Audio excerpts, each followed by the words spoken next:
olgu peale, mis seal Hormuzi väinas kõik toimub, aga eks see ju mõjutab meid väga aktiivselt, aga siis mõeldagu alati selle peale, et meitel, miks ma selles tuareegi murdes, kõrberahva murdes selle laulu lõpetasin, ikka sellepärast, et te mõtleksite selle peale, et Eestimaal voolavad veel puhta vee allikad.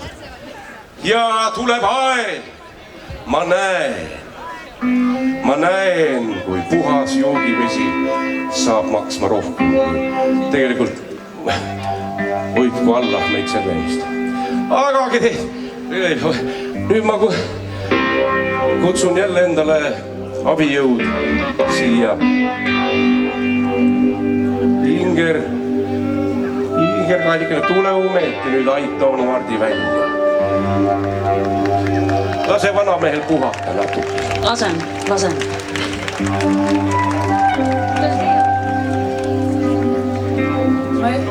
Siin on isegi noodid ees, uskumatu. Aga ma tahaks enne tegelikult tänada veel kord Hardi ja tervet Singer-Vinger. Teeme suure aplausi neile.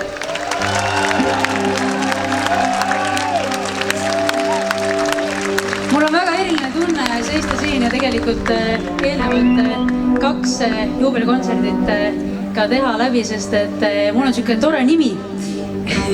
Mul on tore nimi pandud ja mul kunagi tehti isegi nalja, et kuule, millal sina Singer-Vinger Inger tuurile lähed?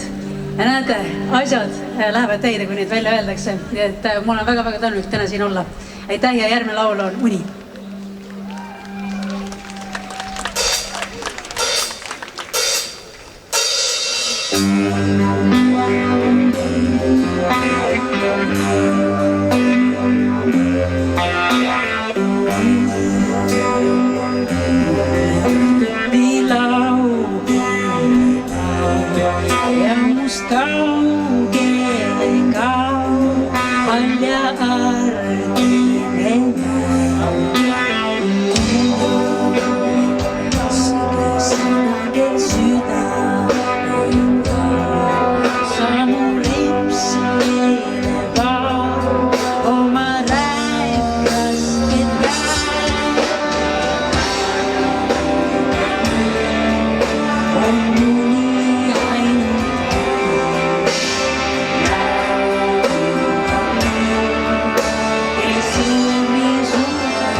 Alguses